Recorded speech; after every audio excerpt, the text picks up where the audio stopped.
बोलो I love physics. Yes, I love physics.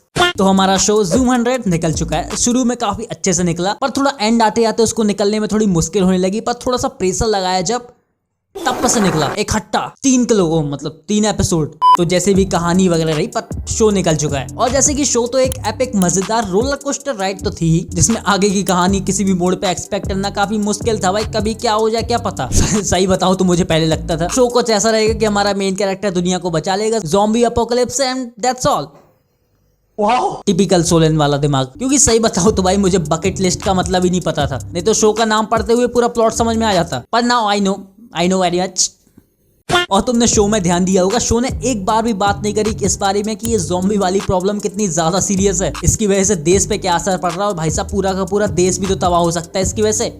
नहीं, इस सिचुएशन पे ध्यान ही नहीं दिया। और कोई ऐसी चीज भी देखने नहीं मिली जिससे इस चीज को रोकने का प्रयास किया जा रहा हो गवर्नमेंट द्वारा या फिर वहां के लोगों द्वारा। नहीं। और ये चीज हाँ शो से रियलिज्म खत्म कर देती है। पर शो ने एपिसोड 1 से ही ये बता दिया था कि ये शो कभी रियलिज्म पे फोकस करने वाला ही नहीं है, अलग ही है। जब अकीरा टेंडो को उस जॉब से छुटकारा मिलता है जो उसकी फेवरेट हुआ करती थी, एंड फिर वो जैसे कि अपनी बकेट लिस्ट बनाता है उन चीजों की जो वो अपनी जिंदगी में करना चाहता है। और ध्यान से सोचोगे तो ये चीज भी कहाँ रियलिस्टिक है। कितने ही लोग अकीरा की तरह अपने काम, रिस्पॉन्सिबिलिटीज वगैरह से फुर्सत होके उसके जैसी बकेट लिस्ट बना पाते हैं और पूरी कर पाते हैं, ना के बराबर। यहाँ तो जिंदगी बचपन में मुश्किल लगती है, लगता है कि बड़े हो जाएंगे तो चिल हो जाएगी। बड़े होके पता चलता है कि बचपन ही सही था, चिल था। यही सब में लगे लगे जॉब के पीछे भागो और जिंदगी उसी में दे दो। खुद की ख्वाहिशें इस भागदौड़ में कहाँ गायब हो जाती है कभी पता ही नहीं चलता। और यही चीज सेम अकीरा के साथ भी थी। पहले वो विलेज टाइप के एरिया में रहता था तो उसको लगता था बाहर सिटी वाला एरिया ज्यादा अच्छा होगा, इसलिए वो मेहनत करके अपनी मनपसंद जॉब को पा लेता है। पर कुछ ही दिन काम करने के बाद उसका भूत उतर जाता है। वो खुद के लिए टाइम नहीं निकाल पाता एंड थोड़े दिन उसी लाइफ को जीता है एंड वो पूरा पागल हो जाता है। उसको क्या हो रहा है क्या नहीं हो रहा है कुछ पता नहीं चलता,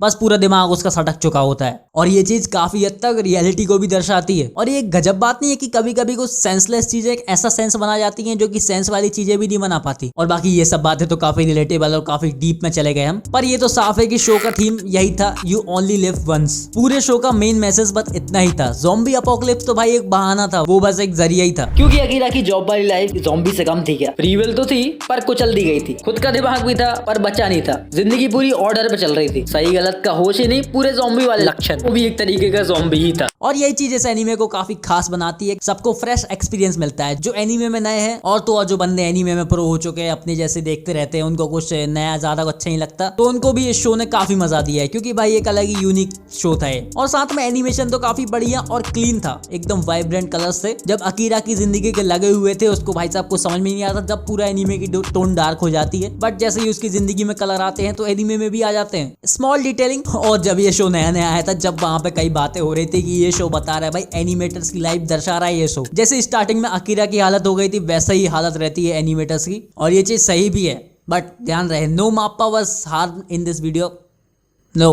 और ये ज़ॉम्बी वाले कॉन्सेप्ट ने मूवीज और शो कुछ नया नहीं कर पा रहे थे। भाई उनकी ज्यादातर थीम वगैरह तो सेम ही रहती थी, बट एनीमे ने कहा हमसे तो मुलाकात कीजिए। और फिर एनीमे ने एक और बार कमाल कर दिया। और ये कमाल एनीमे ही कर सकता था। इसका जैसे ज़ूम 100 का लाइव एक्शन भी था, वो तो भाई एनीमे पूरा रिलीज हो नहीं पाया था, तो भी लाइव एक्शन पहले ही रिलीज हो गया था। वो भी काफी अच्छा था क्योंकि सेम कॉन्सेप्ट था, तो प्लॉट वगैरह पहले ही अच्छा था, बस इनको अच्छे से अडेप्ट करना था, जो कि इनने ठीक ठाक तरीके से किया है, तो वो तो अलग चीज है। और इस शो के बारे में मेरे को एक बात और अच्छी लगी कि ये कुछ इस तरीके का है कि तुम फर्स्ट एपिसोड देखो और फिर भूल जाओ, इसको याद रखने की जरूरत नहीं है। फिर आगे जब तुम्हारा मन करे आगे के एपिसोड देखो, जब देखना हो जब, एंड उनको फिर तुम आराम से एंजॉय कर पाओगे, क्योंकि पुराने एपिसोड तुम्हें याद रखने की जरूरत नहीं है। इनके हर एपिसोड में एक अलग जर्नी होती थी, एक अलग एडवेंचर हमें देखने मिलता था, या फिर एक नया कैरेक्टर इंट्रोड्यूस हो रहा होता है। तो मतलब पर एपिसोड की एक मतलब अलग जर्नी रहती है। इस टाइप के शोज तुमने पहले देख रखे होंगे, लाइक फिनियस एंड फर्ब वगैरह। तो उन्हीं कॉन्सेप्ट को थोड़ा बहुत मामूली ये शो भी यूज करते हैं हमारा ज़ूम 100। और जैसे शो में काफी सारी चीजें दिखा दी गई थी, बस एक विलन की कमी थी, जो कि लास्ट में शो में हमें देखने मिलेगा, एक विलन कैरेक्टर, जो कि हमारे मेन कैरेक्टर अकीरा का बिल्कुल अपोजिट था भाई, टोटल अपोजिट, एक तरीके से एंटी अकीरा। और अकीरा को भी अगर उसके फेवरेट काम से छुट्टी नहीं मिलती तो उसको भी कुछ ऐसे ही कुछ कर रहा होता, बट उसको मिल गई क्योंकि वो मेन कैरेक्टर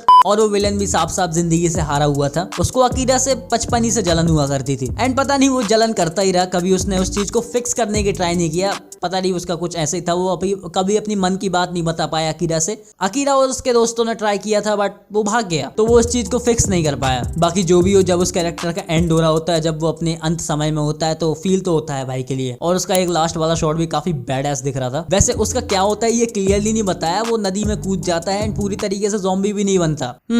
लगता तो है कांड करेगा आगे। और मेन चीज ये वायरस ज़ॉम्बी बना दी है, जिसने होली खेलने वाले ज़ॉम्बीज को बना दिया है। वो कैसे बना इसका भी सीरीज में कोई, बट अगर थ्योरीज की माने तो ये वायरस जेनेटिक बायो इंजीनियरिंग का नतीजा है, जो कि मिलिट्री के लिए किया जा रहा था। और इसी को करते समय इन लोगों ने लैया लौट दी। और आगे की कहानी में मिलेगी सीजन 2 में। और क्या इसका सीजन 2 आएगा? वैसे अभी तक तो अनाउंस नहीं हुआ है, बट वैसे कि आना चाहिए। इसकी आगे की कहानी इसकी मांगा में है। हाँ, इसकी मांगा भी है। तो शो तो गया, पर सीख याद रखना, जीवन की भागदौड़ में खुद को नहीं बुलाना, क्योंकि वो समय तुम्हें खुद को निकालना पड़ेगा। कोई और नहीं आएगा उसके लिए, और छीनने आएंगे, पर तुम्हें नहीं छीनने देना है। अपने ड्रीम्स बनाओ, काफी बड़े ड्रीम्स बनाओ, और एंजॉय करो जिंदगी, because that makes a solid man, right. और ऐसे ही कई सारी सीख हमें ये एनीमे सिखा के चला जाता है। और ये चीज भी है जो कि इस शो को काफी अच्छा बनाती है। तुम्हें कैसा लगा ये शो, और तुम्हारा फेवरेट कैरेक्टर कौन था इस शो से, वो कमेंट में बताओ। मुझे पता है जहां तक फिजिक्स है तुम्हारा फेवरेट कैरेक्टर, हाँ फिर भी बताओ।